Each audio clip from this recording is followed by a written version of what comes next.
Hello, everyone, and welcome to another episode of the Secret Origins of Mint Condition, and this is the first annual Halloween Monster Bash. We are standing in Mint Condition Fight Stadium, and joining me on the mics is, of course, Joe.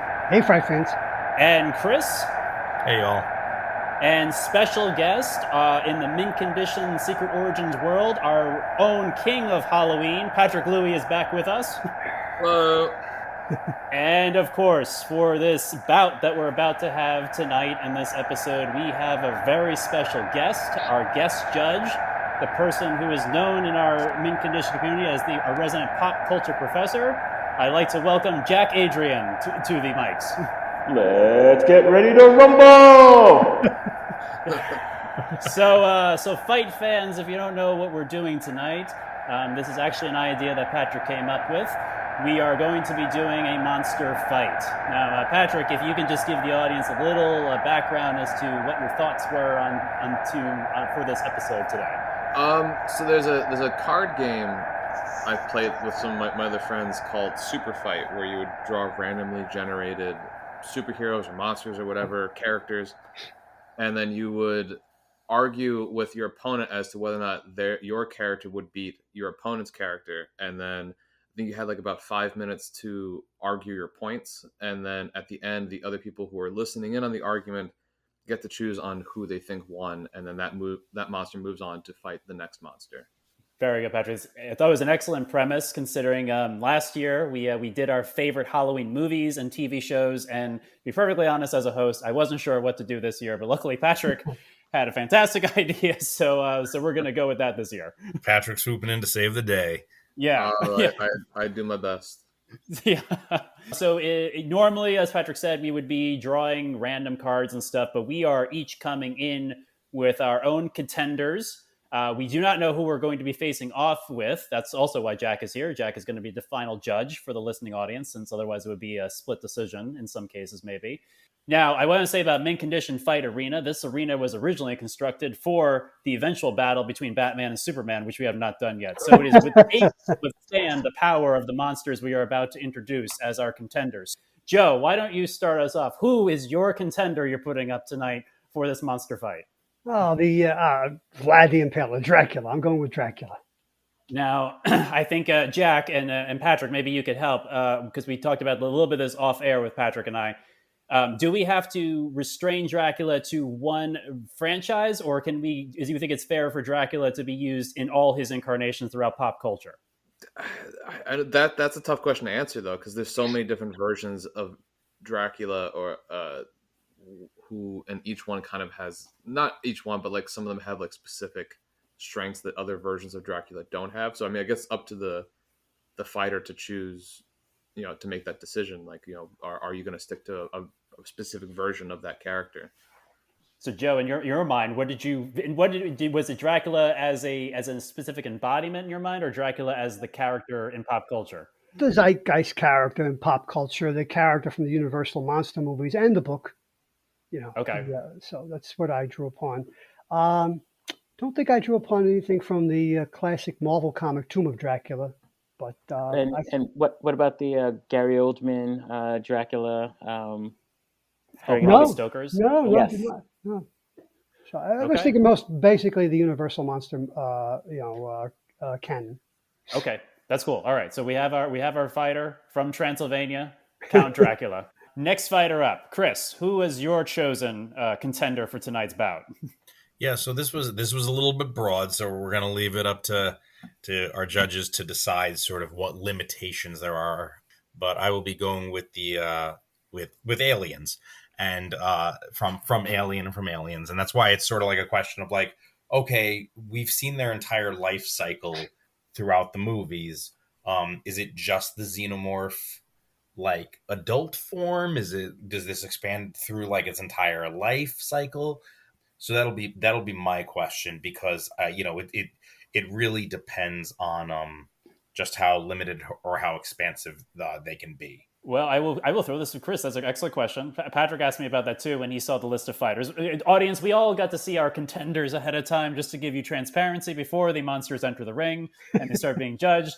we got to see all of our possible opponents beforehand. But Patrick and Jack. Patrick, I know, asked the question whether or not it's going to be a warrior or a drone. And Jack, what is your opinion about the scope of the alien? I guess, Patrick, I'll let you guys weigh in on it. I guess the easiest way to kind of compartmentalize it is in your thought, what specific movie are you drawing it from? And so I think that inherent within the movie, there are the limitations insofar as the alien would only have accessible to it the abilities that were present in that movie. And so if you were to say alien, then, that would not necessarily include some of the various other kinds of incarnations in right. Yeah. No, I was thinking along the lines of, I was good with either Alien or Aliens. It all, for me, most of my argument will likely be based in being able to go from egg to human based xenomorph. That's the right question, Patrick, because you asked me which type of xenomorph it was too, right? Yeah, when I picture a xenomorph, I pictured either the one from Alien or Aliens. So it's basically a full grown xenomorph is the first thing that popped into my mind when I read that in the list. And so now, we have Count Dracula, we have a xenomorph, and the xenomorph is being kept backstage right now in a cage. I'm assuming, Chris. Hopefully he's not attacking the audience members. You should absolutely assume that nothing has ever gone wrong when assuming that a xenomorph is contained. So absolutely just keep assuming, James. Everything's fine. Okay. Well, we've lost. I've heard some of the concession stands have gone dark. I don't know. So maybe something's happening. It's probably just a power thing. I really wouldn't worry about it until it's too late. Later. Who's next? Yes. I saw there were some eggs in the back room, but hopefully those are still, not opened either. But you should keep hoping. Well, I watched Alien Resurrection 2 nights ago, and I forgot there's a scene where there's 3 xenomorphs in a little capsule, and they basically talk it out and decide, oh, we're gonna kill that one so it can melt through the floor and escape. Clever girl. So perhaps they're conspiring in the background. We'll see. Hopefully the audience is safe. Let's keep moving on. So Patrick, who did you bring as your contender for tonight's bout? I chose Pennywise the Clown. All right. So Pennywise that's a pretty straightforward. I think both versions of the movie and the book are pretty standard. Jack, you have any thoughts about versions of Pennywise before we move forward? Yeah. So so are we limiting it just to the film franchise, or are we also including the novel? Well, I never read the novel. I've only ever seen the movies, and I was picturing more specifically Pennywise from the current incarnation of him. Okay, because I think he's creepier to me than the first one. No, I thank you for that clarification. All right, and then I have chosen as my contender, and Joe, I'm with you. I have chosen the Universal classic, The Wolfman. I think I only really have one person to really. There's only really one Wolfman. Technically, there's 3. There's the original Wolfman in the Universal Monster series. There's the remake, which we talk less about. And then there's obviously the Wolfman in the Monster Squad. Jack, you have any rulings on which Wolfman that I have to draw from mythology-wise? No, I guess fortunately the Wolfman as an idea exists primarily, as you said, in those 3 medium. So there isn't a larger. The only thing I would ask is just for relevance, are we talking what? Full moon height, the absolute, the Wolfman at the height of his powers? Yes, Larry Talbot did show up earlier today, but Larry Talbot is no longer in the dressing room. He is now in a cage and has changed. In the cage. Wonderful. Thank you. Now that I've heard everybody's picks, I just want to say I'm looking forward to seeing you in the finals, Patrick. Oh, wow. Yeah, it's going to be between the 2 of us. I should also tell the audience that, we originally decided when we picked these monsters that no kaijus would be included. Monster Right. The mint condition fight arena was not designed for kaijus. While it was designed to withstand the power of Superman, it was not designed to stand the power of Godzilla and his crew. I should also say that Monster Island has filed a formal protest and will not be attending this bout remotely as we had invited them to. So, And our, so we'll have to, and our lawyers advise us not to speak anymore on that. So. yes, and Godzilla surprisingly has lots of lawyers too. You wouldn't think, but you know, I think he would have to. All that destruction. All that damage he's done to Japan. He needs a good. Oh lawyer. yes, that's true. Yes, that's true. He's got, you know, but he's got lots of lawyers. He needs a legal team. Yes, he does need a legal team. He needs a restraining order. Yes. And so we're about to kick off the fight. We're going to pick in a moment I'm going to pick from our 4 names. I'm going to put them in a hat. I'm going to pull them out at random, and that's how the first 2 rounds will go. I should make note the Monster Stadium or Fight Stadium rather, is filled with all types of pop culture celebrities. I saw Mike Myers show up before, not the guy from Austin Powers, but the killer from Halloween is here. I saw Leatherface come back. He had to check his chainsaw at the door. And I saw even Swamp Thing showed up tonight with his date Abigail Arcane. So everyone is here to watch the fights tonight. So it's a packed house.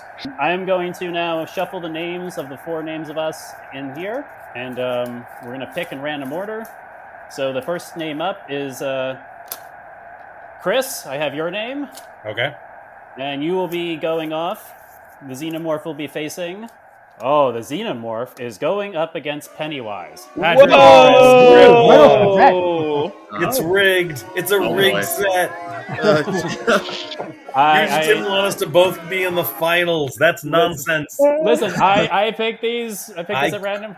Or Jack. The crowd goes wild. I call shenanigans. You were shuffling 2 papers in front of you. I'm already getting called out. Well, actually, I mean, Jack, if you have a means in which to pick it, since you are no, would you like to do the brackets? No, I just want you to sit there and be wrong and sit there in your wrongness and get used to it.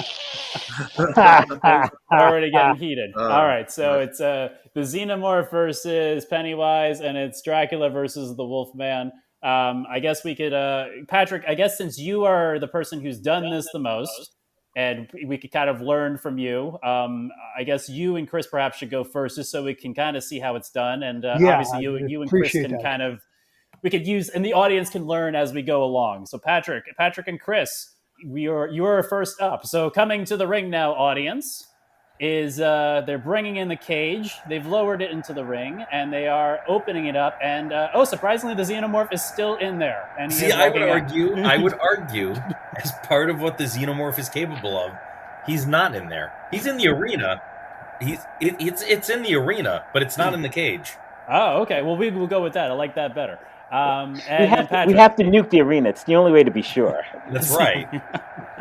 So hopefully by the time we start the match, the Xenomorph will come. He has not come when the bell was called. Patrick, is Pennywise in the ring? Yeah, you know, he's not afraid. He's just gonna chill in there, wait for his moment to walk out. Okay. So we have an empty ring right now. No. Again, not empty. It's in there. It's just not in the cage. The cage is gonna open, and he's just in this weird kind of like oddly articulated pose, and he just kind of unfolds and then stands up and then kind of creepily, saunters out of his cage. Very nice. Okay, so we've set this. Joe, you've asked an important question. Do we want to do a fight clock, or we just want to do it until the argument comes to a judgment? I mean, Patrick, and this is up to you. My thought is that's part of Jack's job here is to listen to our arguments, but then also call us out when it's clear that we've gone the way of George R.R. Martin and are just buying time. Yeah, I'm gonna be totally honest with you guys. I'm not a great debater, so I'm confident that Pennywise is a strong character, but if I gotta bring it home, I'm not. We'll see what happens. All right, then I'm going to leave it. Jack, you are Joe and I are your co-judges. You are the official judge. You will call it when you think it's done, unless one of the fighters decides to call it and rest his case. Otherwise, the match is beginning. Okay. All right, go ahead. So I assume that Pennywise is really just going to keep holding that position, right? Pennywise, I think, is a reactive type character. So he's gonna kind of like, see what the Xenomorph is about, what he's gonna do, and then kind of like jump in and try to counter him. Sure. No, that makes sense. So certainly, again, while the Xenomorph was not in the cage, we know that the Xenomorph is not a defensive fighter. It is a hunter. And it would certainly sense that it would sense that there's no fear there, but that's okay. It's never really it's dealt with creatures before that don't fear it, and that's fine. it is going to take a moment to sort of like observe Pennywise. But if Pennywise isn't doing much other than just sort of existing, then the Xenomorph is going to unfold itself from a shaded area of the arena, which easily would have been overlooked as a piece of the piping or the equipment before. And it's going to start kind of creeping towards Pennywise, but it's not going to creep all the way up to Pennywise. When it gets within what it considers to be striking distance, normally it's used to confines, but it doesn't need to be because there's obviously nowhere to hide in the middle of the arena. It would certainly charge using its enhanced speed to basically just take Pennywise by surprise in an effort to tackle Pennywise and basically just put its secondary jaws through probably the back of its head or the back of its neck. I would say I should have said like Pennywise would just offer the Xenomorph a red balloon. The Xenomorph is surprisingly uninterested in a red balloon. What if it was shaped like an egg? Is the Xenomorph colorblind? Well, the Pennywise, I would think he sees that, and Pennywise also, one of his powers has the ability to basically manipulate reality around the people that he's with and stuff, make them see things that aren't really there. Mm-hmm. So I'm gonna say that maybe Pennywise, just basically creates a. I don't know if this is this I guess up to Jack to decide if this is really allowed, but basically creates a duplicate of himself and just kind of now the Xenomorph is just like, well, who am I attacking? Is this the real one, or is it the real Pennywise? And then kind of just confuse the alien at first to trying to throw him off his game a little bit. I would argue, and obviously, Jack, it is totally your call, but I'd argue that that's allowed. I mean, that's one of Pennywise's central abilities. I completely agree. I think that's perfectly within bounds.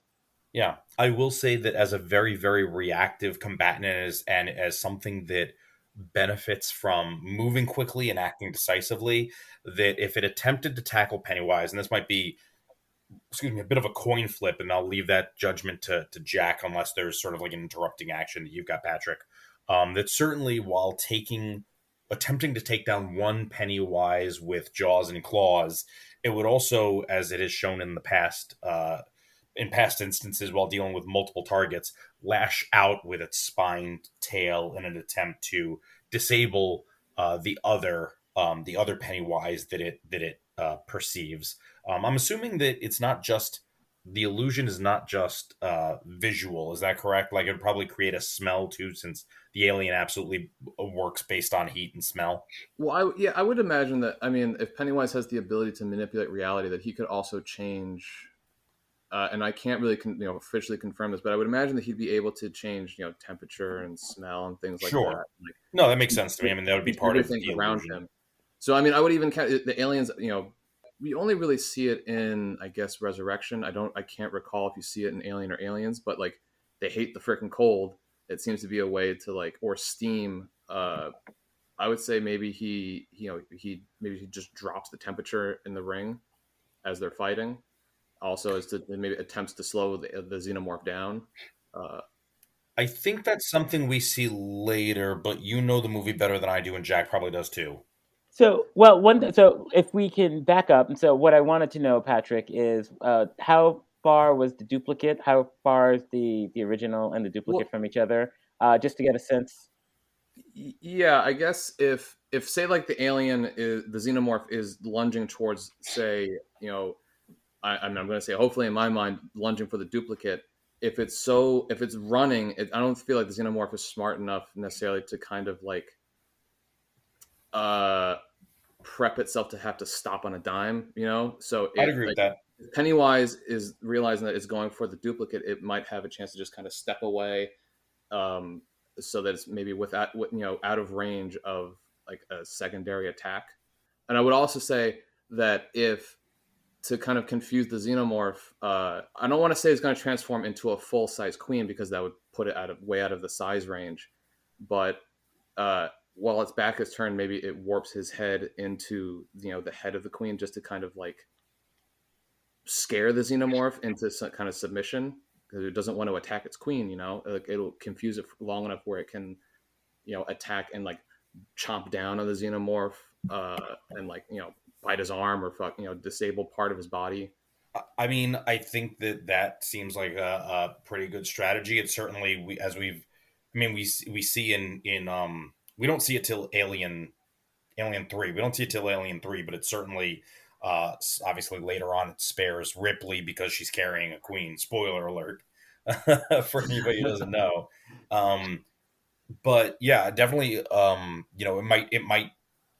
It wouldn't be able to stop on a dime. It would definitely try and do damage upon attacking. If it managed to, I guess it depends on how far those reality warping powers go. Because if it manages to bite into Pennywise, I would think at some point it has to be able to realize that it's not biting into or hurting a queen.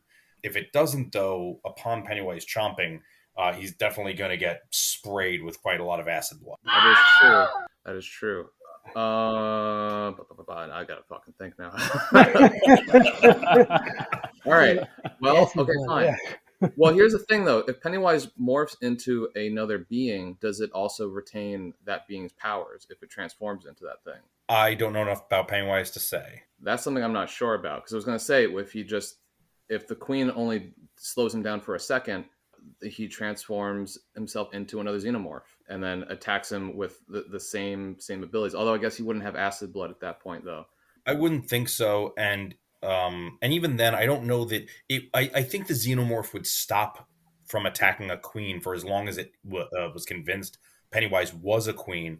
I don't think it would stop long enough while dealing with another xenomorph that is also attacking it, because there's really no purpose to the xenomorph form except protecting the queen, right? Because they're not the ones who spread the larva.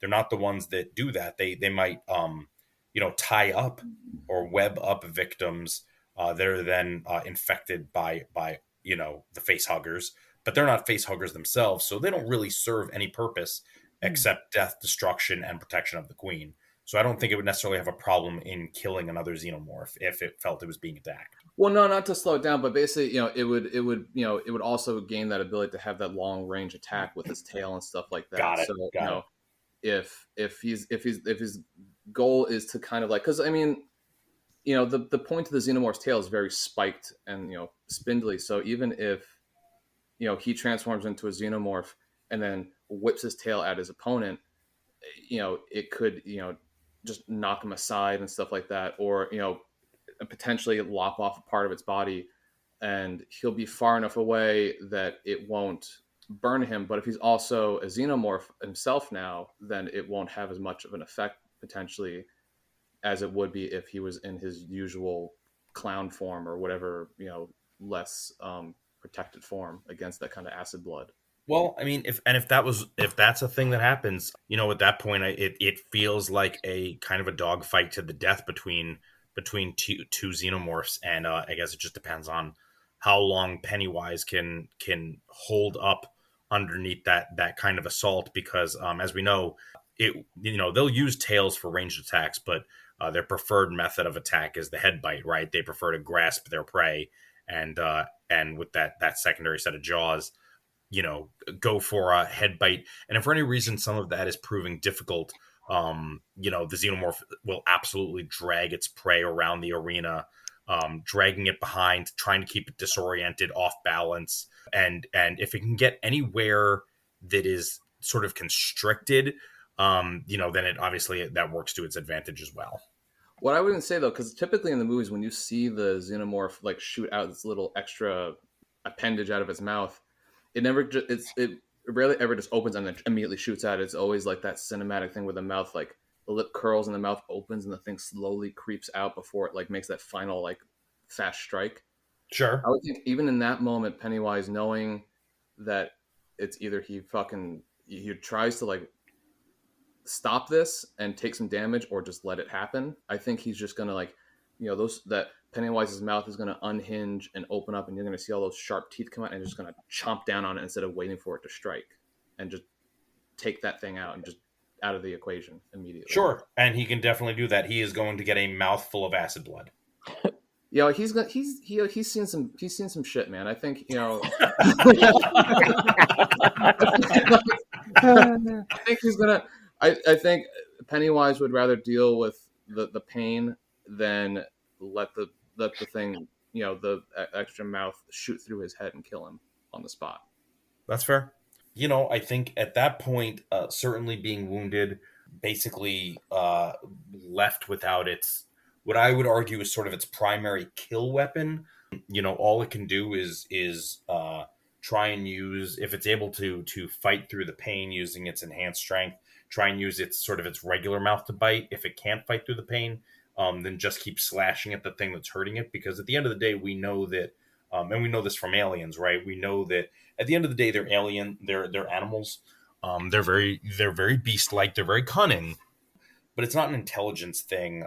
We know that they will only throw themselves up against automated guns for so long before they finally decide, okay, we need to find another way in because too many of us are dying. At which point they try and find other ways to win. So being an animal, being a wounded animal, I would argue that the Xenomorph is actually more dangerous now, and is now, instead of doing sort of the dramatic things we know Xenomorphs do when they feel as though they have the advantage, I think at this point it's really just clawing, whipping with its tail, and biting with its jaw if it's still capable of doing that, all the while spraying acid blood as it continues to assault its assailant.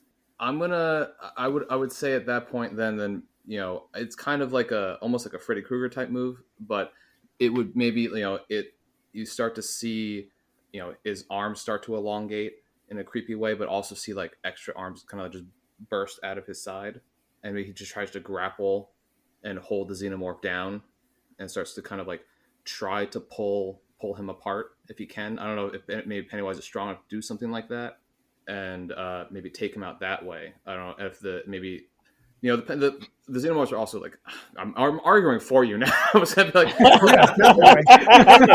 they're always so, like, slimy and gross looking. Like I was like, hopefully Pennywise has the grip strength to like hold him down without his like slimy body just slipping out of his grip, kind of thing.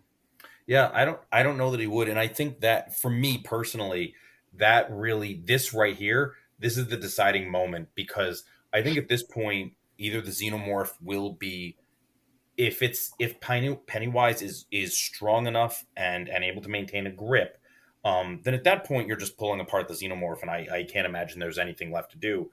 If, on the other hand, Pennywise has either overestimated his own strength or underestimated the sliminess and desperation of a wounded animal, then I think at that point the Xenomorph gains the upper hand. So that's sort of my closing argument. For me there, that's sort of the decision point. I don't know. What about you, Patrick? Yeah, I mean, the acid blood would certainly be taking a toll on Pennywise at this point. So I feel like it's like the argument you were saying earlier for the Xenomorphs. Like he himself will become a wounded animal. Like he doesn't want to deal with this anymore and just wants it to end. So I think, as in, whether it's an act of desperation or if he truly believes that this is what I got to do to end this fight, I feel like he would just, if he can hold on and keep pull his limbs off, like he's being, like the Xenomorph is being drawn and quartered essentially, and just incapacitate him at that point. Okay. All right. It feels like we've made our arguments over here. Yes, and I would say that the front row made a poor decision, and most of them have been burnt with acid and are leaving the arena. So, to be fair, it was labeled Splash Zone, so that's on them. That's right. Yes. So, and they read the back of their ticket also. They signed waivers. Yes, they signed waivers. So, but I guess maybe Jack, you want to, or actually Joe, you want to weigh in? What are your thoughts? Who do you think is the winner of this fight? I have to be fair here and say that I know shit about Pennywise. So, I'm picking the alien. That thing scared the hell out of me in 1979. It still does to this day. And when that mouth opens and that jaw comes out, but Patrick made a good point. That jaw comes out very, very slowly. It's not like a reptile with that whipping tongue. Sure. So there could be damage incurred that way. But if I had to pick a winner here, I would pick the alien. Very good. I guess my only hesitation is like how much damage Pennywise can endure, but I'm going to let that alone and leave it to our final judge. And I'm going to actually I'll go give a vote to Patrick's argument. I thought it was pretty solid. Yeah, there we go. So Jack, I'm going to give you are the split decision. Oh, there you go, Jack. That is why you're here, Mr. VP, the tiebreaker in the Senate. There you go, yeah. I feel like Kamala Harris. So Just don't giggle. yeah. So no, I think both sides made very good and compelling arguments on behalf of their monsters, and so in kind of considering where things land, and I think the difficulty here was in the fact that on its face, the alien, although formidable, is still a very kind of corporeal being, whereas Pennywise has certain abilities which go beyond just its physical form. And so I think in the end, unless, of course, the alien could find a way, the xenomorph could find a way to disrupt Pennywise's source of its powers and ability, which is the fear that's being generated, which I think would be pretty abundant in the audience. I can't necessarily see the alien, the xenomorph, coming on top on this one, even though on a physical, corporeal level, I think they both inflicted considerable damage to each other. And so I'm going to have to give the edge to Pennywise on this one. That is valid. Good win, Patrick. Very good win, Patrick. Yes, Thank yes. I just have a quick question, Jack. Are there, or anyone really, are there any points that either of us missed that you would have made in our if you were in our shoes? Oh, that's a really good question. So the one thing I was thinking, and so this is the interesting thing is, ironically, and I think it's a real good question, Patrick, is since Pennywise feeds on fear, just the presence of the alien, the xenomorph alone, is also making Pennywise stronger because the xenomorph is generating fear in the audience that Pennywise can feed on. And so I think that's a very kind of unique ability that Pennywise has that essentially would kind of allow Pennywise to kind of just tough it out a bit longer. And I mean, so, but I think you fully understood the scope of its abilities, but again, that's just me kind of, nerding out. So that's my thought. No, I was thinking about that too, Patrick. I was like, oh, I don't know if, but I also had a moment where one of the things I was going to deploy is I was going to say, well, we know there's never just one surprise. I was waiting for that, Chris. I was waiting for that. It's funny you say that though, because I think originally James had asked me for a list of monsters that we were going to randomly draw from, and in there, I think one of the monsters was Gremlins, but 3 of them. Yes, that was totally on the list. You're right. That is totally on the list. I also forgot one of Pennywise's powers. I guess where basically when I was reading up on him, it was basically like he goes unnoticed by adults, which I kind of translated to like he kind of hides in the shadows and just appears. So I should have said he changes the environment of the arena to where it's very dark and dimly lit, so he could just kind of slink away into the shadows and hide himself from the xenomorph and just pop out of nowhere and attack surprisingly from unseen places. Geez, like the Batman. Yeah, he is the Batman of the Pennywise as Batman. There's a crossover we haven't done yet. Yes. He's brooding in the corner of the ring. Well, it's a great win, Patrick. They are currently so Pennywise is going to go to the back. He will come out later to battle the winner of the next bout. The ring is being cleaned and replaced for the multiple acid burns, and the people in the audience in the front row are getting medical attention. Meanwhile, during this fight, a few other celebrities have walked into the arena. We have Man-Thing with us now, just coming off of his recent Marvel movie. He's very excited to be here. And for our halftime sponsor, I would like to say Hoopla. Hoopla is a place where you can get all of your favorite books that we talk about on this show and recommendations. Of course it's Hoopla. I'd like to say that I will personally recommend from Hoopla that I've been recently reading Midnight Suns, the book from the 90s with Ghost Rider and Johnny Blaze that I never got to read. And I highly recommend that as a good Halloween read while we're still in the season. So I guess we're up for our next bout. Joe, you and I are going head-to-head in the classic follow-up to the end of Abbott and Costello Meet Frankenstein. Yeah, basically, yes. We have the Wolfman versus Count Dracula. I will say on my part, just to kind of start things off, the Wolfman is in his cage. And now the Wolfman is crouching and hiding out in the ring. So I wait for Count Dracula to join him. Well, Dracula's in his bat form, and he's surveying the territory, taking it all in. whenever you want to come out of your cage, I'll be ready. God forbid, Dracula will be ready. Well, I will probably just the Wolfman, as he always does, will charge headlong, and much like he did in Abbott and Costello meets Frankenstein, and they both dropped to their doom. He is going to leap up and try to grab Dracula as a bat.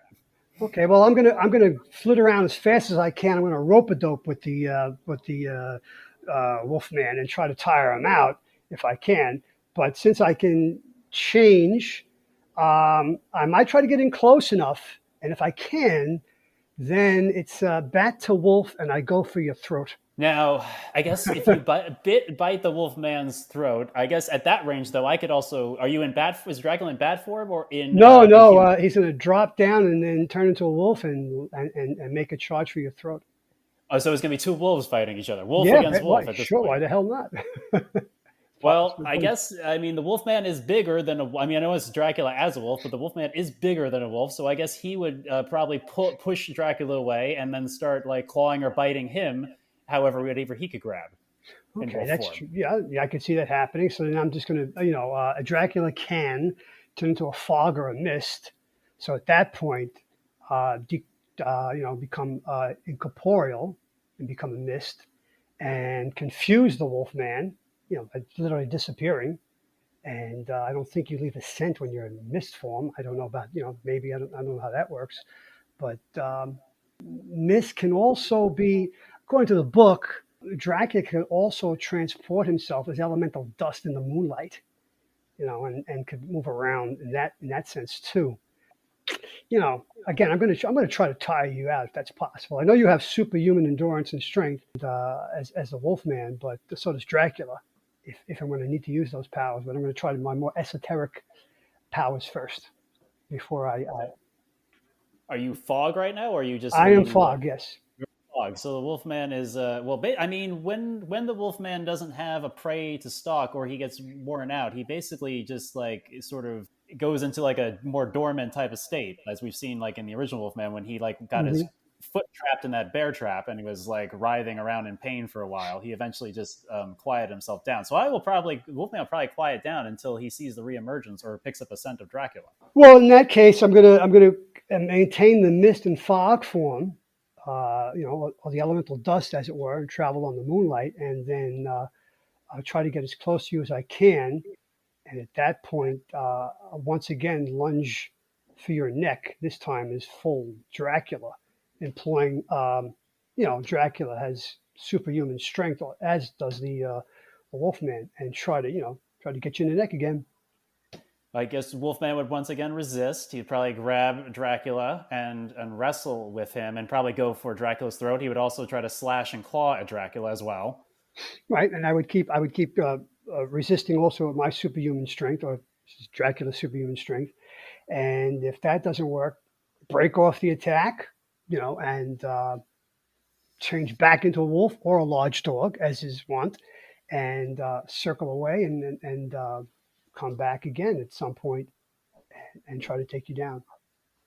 So. I think I guess I would just keep coming at you and resisting you until I either subdued you or you pulled off a bite to bite my neck.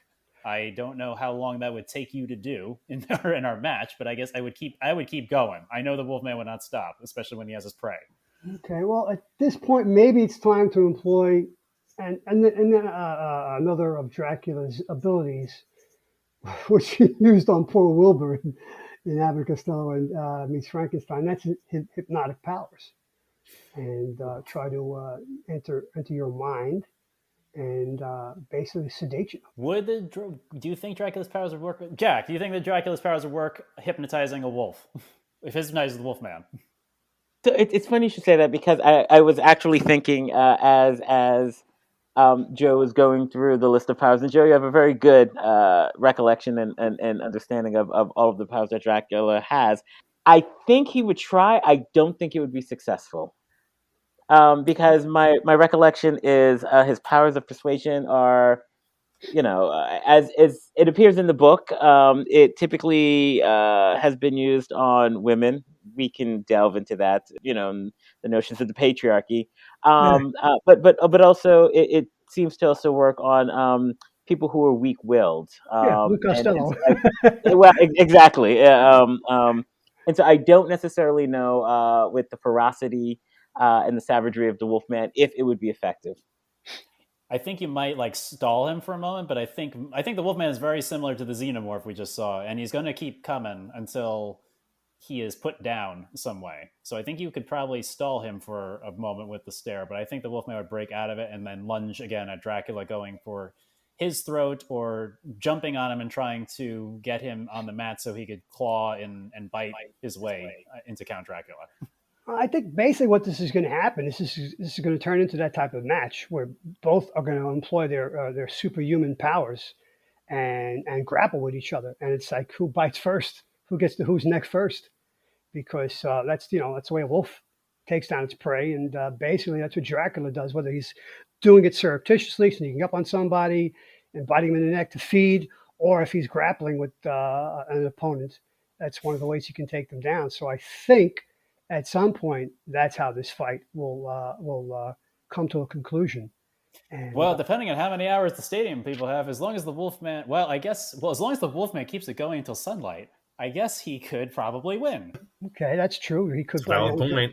If he could keep going to sunlight, but I mean, it doesn't work for Larry Talbot at some Well, point. yeah, Hopefully Dracula would burn up before Larry fully transformed back into man. Exactly. So I was thinking the same thing. There's kind of like this inverse, war of attrition going on there. I don't exactly know who comes out on top first.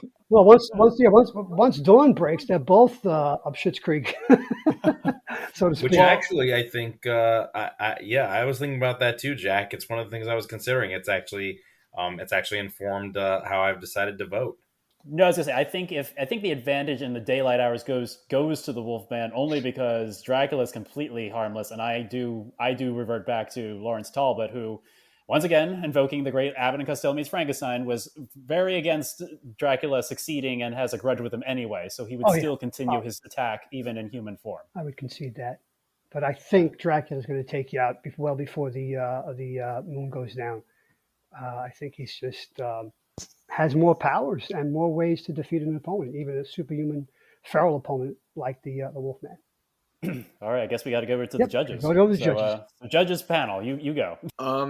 I think based on what I heard in the arguments, I feel like I have to give this one to the Wolfman, because both opponents tried to make like lethal strikes, but it kept turning into a sort of a stalemate. But if somehow the fight could be drawn out until daybreak, I think the advantage immediately goes to the Wolfman, because as soon as sunlight hits Dracula, I feel like he'd be in searing pain, and unable to like think clearly. And so that's when, I'm sorry, what's his human name?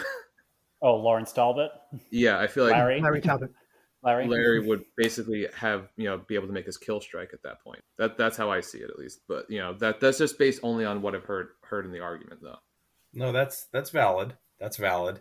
In thinking about the fact that Dracula is a thinking being, and even though the Wolfman is more beast than man, knowing that they're fighting to a stalemate, and that they'd both lose by getting to dawn, right? Because Dracula would be in searing pain, wouldn't be able to withstand the daylight, and I can't imagine that Talbot's able to fend off Dracula at all as a human, even for a minute. My vote is actually that knowing that there's another round after this, and knowing they have a mutual enemy, they'd be able to set their differences aside to end this match in a tie, so that both of them could take on Pennywise, and that's how I vote. Jack? Wait a second. Xenomorph gets its revenge. Go ahead, Patrick. Go ahead. What? Yeah, no, it's okay, Patrick. You've got this. It's fine. Don't worry about it. Yeah, because you're not in the fight anymore. Yeah. I love it. Yeah, Jack, that's so we've got one vote for the Wolfman, and then we've got another vote for the Wolfman as well as Dracula. What do you think? Poor Jack. Yeah.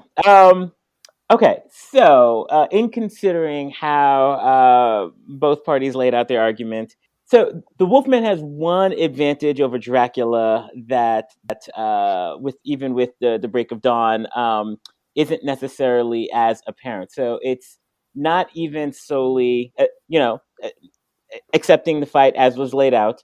If it does become just kind of a battle to outlast the other, Dracula not only cannot survive in the dawn, he also has to get back to his casket because he needs to sleep in the soil from his native land.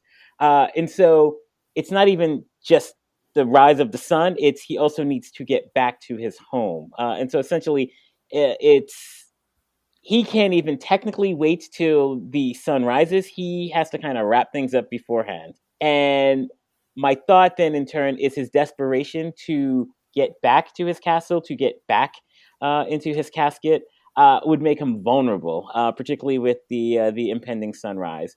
And I think that desperation would create an opening for the Wolfman to exploit, because again, he is going to, as the sun is about to rise, he will desperately try to leave the arena, and I think at that point, the Wolfman, if he's smart, can exploit that vulnerability and that weakness, and have an advantage. All right, so I guess is the ruling the Wolfman? Sounds like it's a room for The Wolfman. ruling is the Wolfman, assuming that the nature of the fight goes to dawn.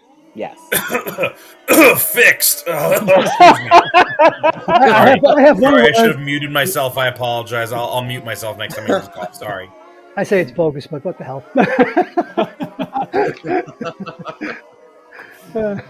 Very controversial first Monster Bash from Mint Condition. Very controversial. Very controversial. Yeah. So as we once again reset the ring with the Wolfman, I guess, going up against Pennywise. What's a good another Hoopla spot? Chris, do you have anything to recommend for our fine sponsor Hoopla this evening? Oh man, I'd really like to. I don't know that I've really been as up to you know what I do have something to recommend. I haven't gotten to read it in a minute here, but I did just decide that I was going to continue my Alan Moore Swamp Thing quest. So Saga of the Swamp Thing by Alan Moore, book 3, which is issues 35 through 42. And that feels like it's the reason for the season. Excellent. What do you? I haven't read it in so long. Is volume where's volume 3 pick up? Volume 3. Gosh, I can't remember it. But we get introduced to Nuke Face. Oh, okay. And yes. That's when we meet John Constantine. Very good. Excellent book, Chris. Yes, and that is available on Hoopla. That's where Chris is reading it, and it is available for all of you to look out for. Joe, why don't we do your halftime spot also? And do you have any? Listen, Hoopla is still a sponsor, but Joe, what are your recommendations on or off Hoopla, maybe? Well, since the werewolf won this match over Dracula, and I still call foul, but I would recommend both. On our non-sponsor sponsor, you could find the Marvel Masterworks or the Marvel Epic Collections of both Tomb of Dracula and Werewolf by Night. Werewolf by Night started in Marvel Spotlight back in the day in the early 70s. Beautiful artwork by Mike Plug. And of course, Tomb of Dracula, the entire series was written by the great and masterful Marv Wolfman and illustrated by Gene Colan and Tom Palmer. Fantastic. If you love horror, comic books, and just horror in general, you will love these two books. So I highly recommend both of those. And they are both available on Hoopla. I am currently have Tomb of Dracula saved as one of my favorites, and I'm currently reading Volume 1 of Werewolf by Night. Good stuff, right? So yes, it's good stuff, and it is available. So I guess we're going to reset for the final match of the evening. Chris, I've just gotten word that the eggs in the back are open. I don't know where the face huggers are, but apparently the eggs are open, so they're out there somewhere. Good. We're just setting up for that final ambush. And since we did not go to dawn, it was a judge's decision. Count Dracula has joined some people in the stadium, so he is stankering around to watch the final fight. I'm assuming Pennywise is put back together enough for this final fight, Patrick? He's ready to go. Oh, Dracula's in the audience now, watching the fight? He's in the fight. He's putting the fight on some people right now, obviously. Yes, he's probably putting the fight on some people. So, all right. So, I guess we're going to get this final match started. So, Patrick, since you were the first winner of tonight's bout, how is Pennywise entering the arena for his second appearance tonight? I think since Pennywise is a goofball, as well as just a horrible, horrible creature, that he's going to kind of be silly about it. He's going to walk out and he's going to kind of like clap his hands together like a little kid, like he's just seeing a cute little dog for the first time, and kind of just taunt the Wolfman at first. Well, the Wolfman has no real fighting strategy, so he's going to do the same thing he started the last fight with. He is going to charge at Pennywise and try to attack him, either lunge at him, claw at him, or bite him. Those are his moves, and that is what he is about to employ. I think Pennywise. So, assuming that they're starting at opposing corners of the ring, and he sees the Wolfman immediately start to run and lunge at him, that he's going to change the environment around them to a very fog-ridden, like shadowy forest type area, and kind of disappear into the shadows surrounding the ring. So I guess similar to the Xenomorph, the Wolfman, like I said, is very similar to the Xenomorph fight. He can pick, I guess, Pennywise up by smell, and he likes the fog and the darkness, so he can probably track, especially since he has wolf-like eyes. He can see in the dark, so I think he would keep stalking Pennywise wherever he would hide in the dark. I think Pennywise will transform himself into an anaconda and try to ensnare the Wolfman and constrict him. So I guess the Wolfman would probably start clawing and scratching, trying to break Pennywise's hold around his body. And that would be his thing until he could free himself or wound Pennywise enough to wiggle free would be his strategy. I think So Wolfman is trying to claw at the anaconda body that's kind of hopefully has wrapped around his body at this point. But maybe it's clear to him that the snake is probably not the best form. He's kind of getting clawed up and stuff. So from his from the scaly skin, you're gonna see these kind of like jet black, kind of like almost glossy looking, like almost like Black Widow legs, like kind of just poke out of the skin and kind of grab down on him. And then his head, the head of the snake is just going to kind of morph, kind of half Pennywise, half snake head, and then unhinge with all those sharp teeth and try to chomp down on the Wolfman. Well, I don't know how much more of a defense I got against that.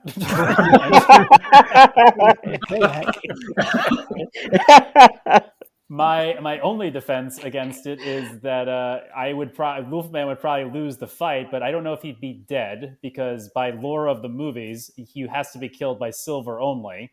And by going by Monster Squad rules, Wolfman was blown up with dynamite and still came back to life. So I guess he would be dead for the fight, but eventually, I guess, regenerate.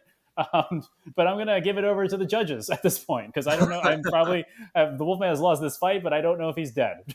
Yeah, I mean, I guess I don't really have anything else to add to that, except for like I don't know what effect he can change. Pennywise can change the environment around him, or at least make it seem that way. I don't know if changing it to seemingly sunny, like a sunny morning, if that would confuse his anatomy, or if it's more of just like a visual.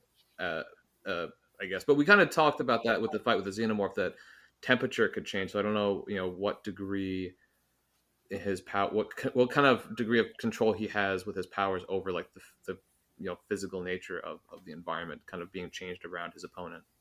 Well, I think the Wolfman's dead if you bite his head. I mean, he's at least incapacitated. Well, I mean, I only said chomp down. I didn't say rip his head off. So I mean, I don't really have much of a defense, so I'm going to turn it. Pennywise is going to sweep the leg. Pretty much, yeah. I don't know what else the Wolfman can. Wolfman's only got scratching and clawing, and even if you're chomping down on him, he will be incapacitated until he can heal or come back to life, as the movies would do. So I don't know, unless any of the judges have a way in which the Wolfman can see this out. I think it's a pretty clear-cut winner. So I open it up to the judges to make their ruling or give suggestions.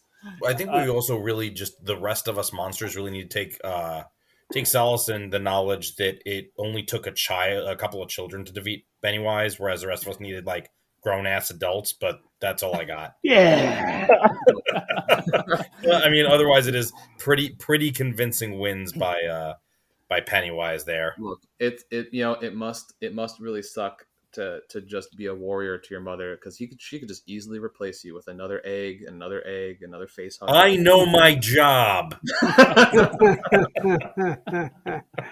And as soon as Pennywise, however he excretes stuff, craps out Wolfman's head, I guess I'll grow back. So I guess I'll have to fight for another day. Things to look forward to, surely. Yeah, yes.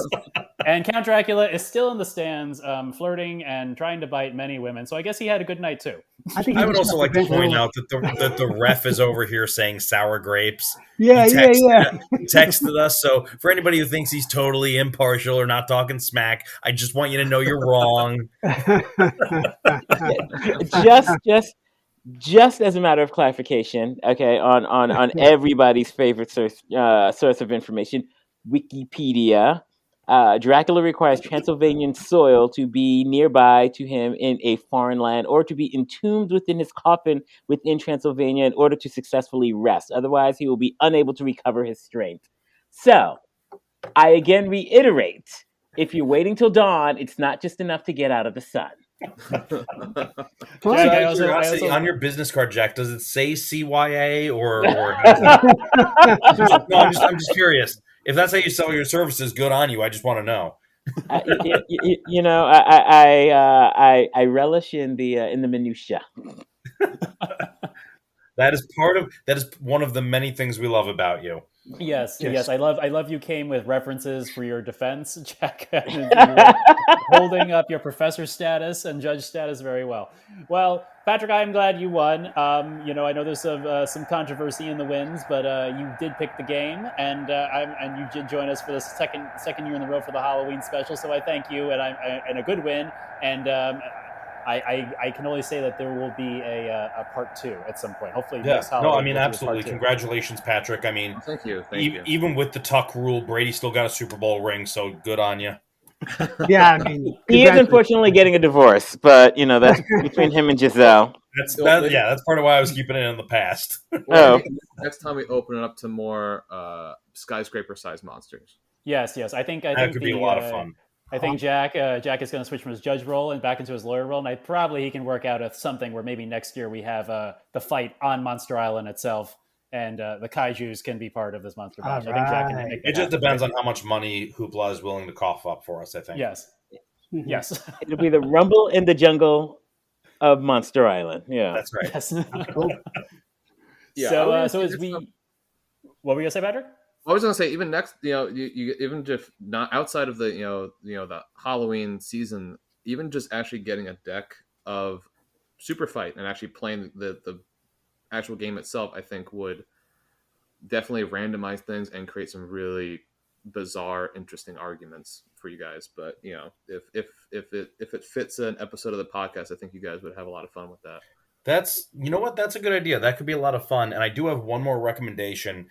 If you have not played it, Patrick, and for anybody else who's interested, you might want to take a look at Unmatched. What is that? Unmatched is it's a game, and the fun part about it is that it basically matches up creatures and things from different fandoms. So you could have Dracula versus the Velociraptors in Jurassic Park.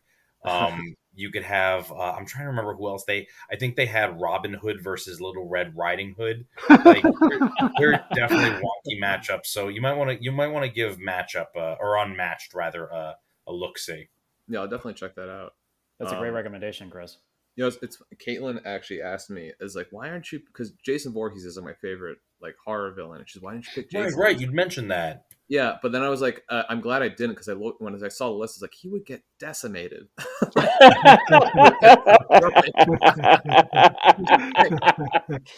Like, he doesn't have a lot of power except he's a brooding, dude with a machete. Like, a Xenomorph would knock him out. Dracula would eviscerate him. Wolfman would rip him apart. Like, Wolfman would take him apart. Yeah. Yeah, he needs to be matched up against some teenagers. Yeah. It's the only way to make it a fair fight. Lattes. That's all right. We can have a featherweight fight too. Yeah, as sad as it is to say, I think Jason in a monster fight would be a featherweight. Yeah. No, hey, again, it's one of the things you can absolutely say sour grapes, Jack. But as soon as I knew I was matched up against Pennywise, I was like, I'm toast. That was a good fight, though. I thought I was gonna lose. I was like, the second I was like, oh crap, now I'm covered in acid. There's no there's no way out of this. Like, No, it's like you said. It's no, but that's part of what makes it entertaining. It was definitely fun. It was nice to feel as though I had you on the ropes because going into it, I was like, I mean, I can't kill Pennywise, so there's only one way this ends. And Joe, I enjoyed my fight with you. Oh, it was a lot of fun. I thought this was good. I had a really good time doing it. So, Patrick, thank you for recommending this. Yes, Oh, yes, excellent thank you, recommendation, Patrick. of course. As we wrap up this show, we have a couple more recommendations for our sponsor spot. So, Jack, what do you come to on Hoopla or just on your own as we wrap up the show? Any recommendations for this Halloween season? Yeah, so my recommendation for this holiday season is the new season of Rick and Morty. I Nice. have kind of watched all of the new episodes. I think they, for a show that tends to be very episodic, they are carrying a lot from last year's season finale. And so those first few episodes actually address that. And so it's smart, it's fun. And so if anyone is a Rick and Morty fan, I would recommend watching the new season. Excellent, Jack. Excellent. And Patrick, what are your recommendations for this Halloween season? This is coming out a few days before Halloween, so there's still time for people to get in some good Halloween watching or reading or even seeing things. So, what would you recommend? I would say, well, I've got two things. I would say definitely check out the new Hellraiser if you guys haven't yet. Oh, you watched it. How was your? Oh, okay. I didn't even realize you saw it. How was it? I personally I loved it, and especially as far as 80s horror movies go for remakes, it's the only one I think that's really succeeded in what it was trying to do. I mean, the redesigns of the Cenobites alone are amazing. Like they're absolutely gorgeous designs, and the way they handle the box transforming and turning into its different phases, like you actually get to see how this thing moves and turns into its different shapes, and it's almost like transformery, but it works for what the story they're trying to tell. And it's not just over the top gore. Like there's definitely gore in it, but it makes sense for what's happening at the moment. And on top of that, Chatter, who's like my favorite Cenobite in the film, like the way they reworked him, it's so good, so good. Made me really happy to see it. And otherwise, I would just say if you're looking to do something Halloweeny, check out your local haunted houses, because haunted houses, aside from being a kid and going trick or treating, I think is like the best way to celebrate Halloween.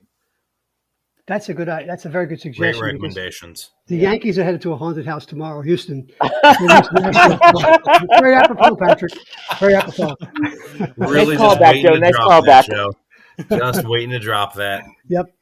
Thank you, Patrick.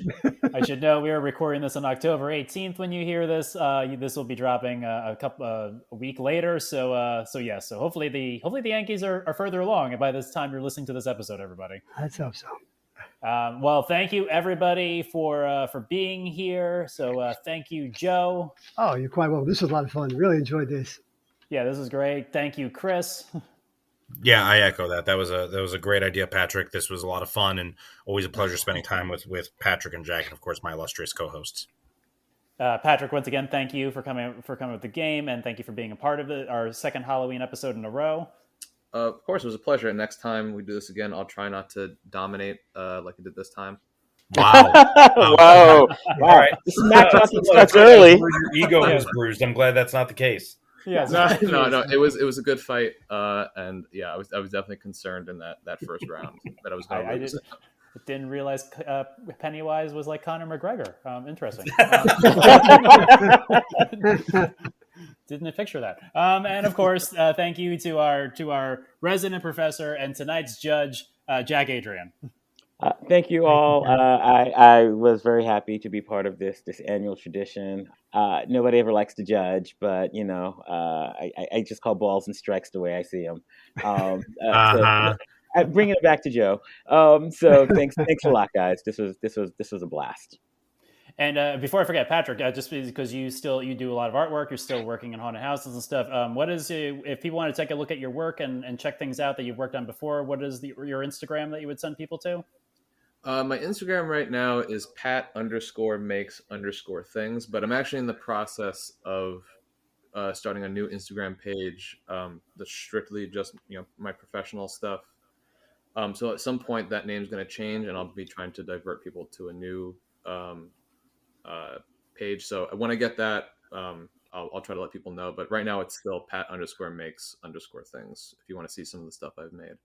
Very good. And when that comes up, we'll put it in the Facebook group, and we'll let everybody know in our group. So thank you, and thank you, listening audience, for being with us. Thank you, everyone in Monster Stadium, for joining us. I'm sorry about the people who got injured in the front row. I'm sorry about the few people who got attacked by facehuggers, and the few people that got bit by Dracula, and the few people the Wolfman attacked before the fight.